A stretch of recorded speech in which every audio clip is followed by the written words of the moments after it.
बिस्मिल्लाहिर्रहमानिर्रहीम। अस्सलाम वालेकुम नाज़रीन, मैं हूं आपका होस्ट शाह अहमद और आप देख रहे हैं मेरा ऑफिशियल यूट्यूब चैनल ख़बर विद अहमद।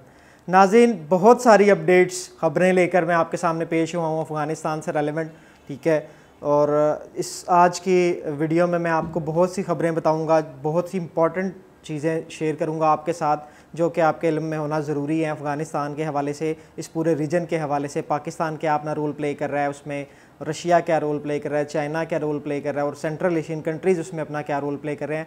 इन सबको रोल ना चाहते हुए भी प्ले करना पड़ेगा, क्योंकि अब वहाँ पे सिचुएशन ही ऐसी क्रिएट हो गई है। वहाँ पे जैसे जैसे अमेरिका के फ़ौजी निकलते जा रहे हैं, वहाँ पे कुछ 100 की तादाद में बाकी रह गए हैं अमेरिकन ट्रूप्स। वो जैसे जैसे निकल रहे हैं वैसे वैसे अफ़गान मुजाहिदीन, अफ़गान तालिबान चढ़ाई करते जा रहे हैं गनी हुकूमत पर। बड़ी लड़ाइयाँ आपस में इनकी जा रही हैं, शिद्दत इख्तियार करती जा रही है डे बाय डे। अभी रिसेंट न्यूज़ थी कल की, चमन बॉर्डर पे अफ़गानिस्तान का जो है इनका एरिया, वहाँ पे भी तालिबान ने कब्ज़ा किया और बाकायदा अपना परचम वहाँ पे लहराया।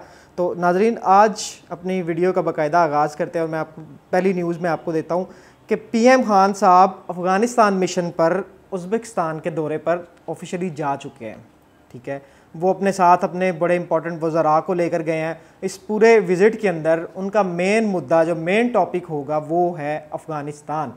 नाज़रीन, उज़्बेकिस्तान इस पूरे ख़ित्ते में उतनी ही अहमियत का हामिल है जितनी अहमियत पाकिस्तान को हासिल है।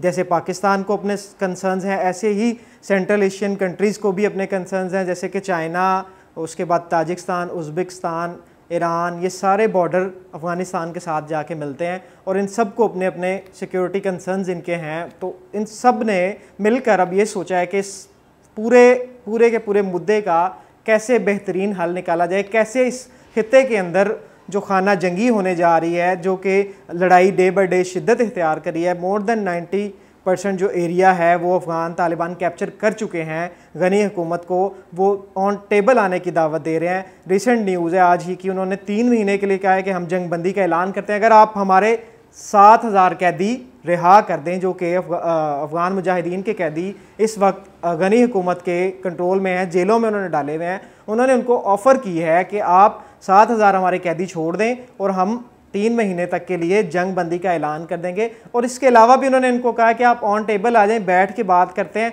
अब हमने अमेरिका को यहाँ से भगा दिया, हम अपने लोगों को अपना इंफ्रास्ट्रक्चर तबाह नहीं करना चाहते, सो इसलिए हम आपको दावत देते हैं। लेकिन अभी तक गनी हुकूमत ने इसके ऊपर कोई जवाब नहीं दिया। दूसरी जानिब नाज़रीन, दोशंबे में SCO समिट होने जा रही है, वहाँ पे 8 ममालिक के वज़राए ख़ारजा मौजूद हैं। वो सब भी इसी मामले को हल करने के लिए इकट्ठे हो रहे हैं, जिसमें सारे सेंट्रल एशियन कंट्रीज़ के ममालिक हैं। वो सब मिलकर इसी मुद्दे के ऊपर बात करने जा रहे हैं कि अफ़गानिस्तान का बेहतर से बेहतर और बेहतरीन हल क्या निकाला जाए, जिसके लिए सब ने सर जोड़ लिए हैं, क्योंकि तमाम के तमाम ममालिक जिनकी सरहदें मिलती हैं वो सारे के सारे परेशान हैं। रशिया और इमरान खान खुल कर बोल रहे हैं इस इशू के ऊपर।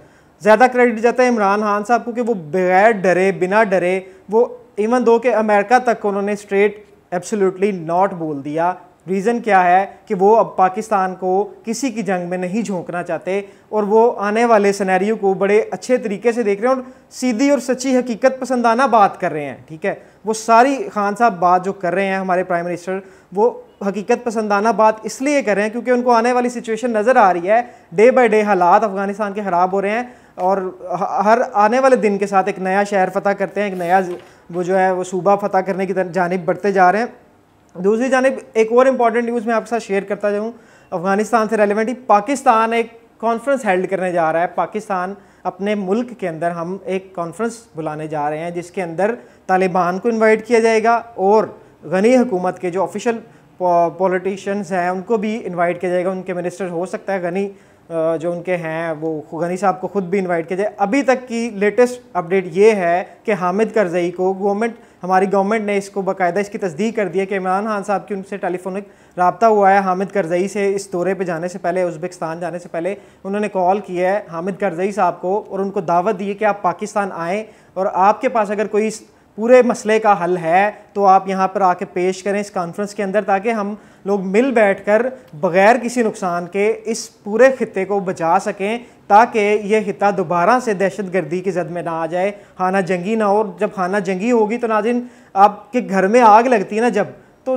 ऐसा मुमकिन ही नहीं है कि साथ वाले दाएं बाएं या आमने सामने वाले घर उससे महफूज बचे या उससे महफूज रह सके। सो खान साहब और रशिया और चाइना, ये सारे ममालिक मिलकर इस वक्त यही चाह रहे हैं कि किसी तरीके से अमन के ज़रिए ये मामला हल हो जाए, सॉर्ट आउट हो जाए। सो इसी वजह से पाकिस्तान ने कॉन्फ्रेंस बुलाई। दूसरी जानिब GHQ में ताजिकिस्तान के जो हैं वज़ीर दिफा वो आए हैं, उनकी बाजवा साहब से मुलाकात हुई है, हमारे आर्मी चीफ से उनकी मुलाकात हुई है। उनका भी मेन मुद्दा यही है कि वो चाहते हैं कि हम बात करें इसके ऊपर, इस इशू के ऊपर, और इसका बेहतरीन हल निकालें। इससे कबल जनाब बाजवा ने तुर्की का और तुर्कमानिस्तान का भी दौरा किया, जिसके ऊपर भी जिस पूरे दौरे के अंदर भी मेन पॉइंट अफ़गानिस्तान रहा, क्योंकि तुर्की नेटो का मेंबर है और तुर्की बार बार जो है ना ऑफ़र्स दे रहा है, क्योंकि अमेरिका उस पर प्रेशर डाल रहा है कि आप जो है ना अपनी फ़ौजें यहाँ पे रखें, आप मुस्लिम कंट्री हैं, तालिबान आपसे लड़ेंगे नहीं। लेकिन ऐसा आप हरगिज़ मत सोचिएगा। अफ़गान तालिबान ने स्ट्रेट अवे तुर्की को भी धमकी दी है। भारत को इससे पहले जो हाल उन्होंने किया है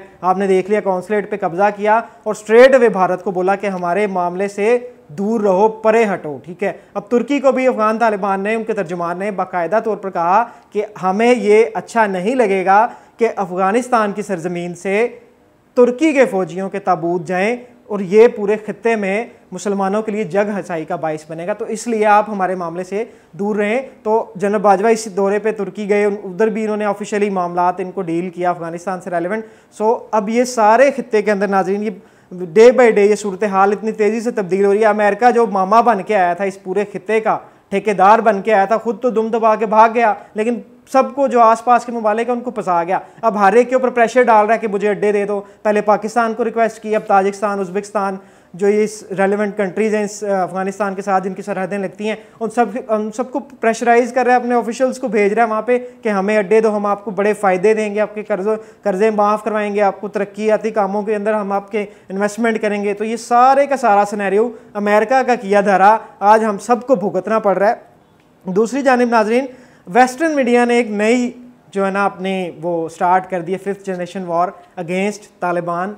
वो बड़ी इंपॉर्टेंट चीज़ है। आज BBC ने एक आर्टिकल छापा है, उस आर्टिकल के अंदर उन्होंने सवाल उठाया। आज से पहले तो वो सवाल नाज़रीन उठाते थे कि तालिबान कब्ज़ा कर लेंगे या नहीं, जीत पाएंगे या नहीं, अमेरिका जाएगा या नहीं, ये सारा कुछ तो रह गया पीछे।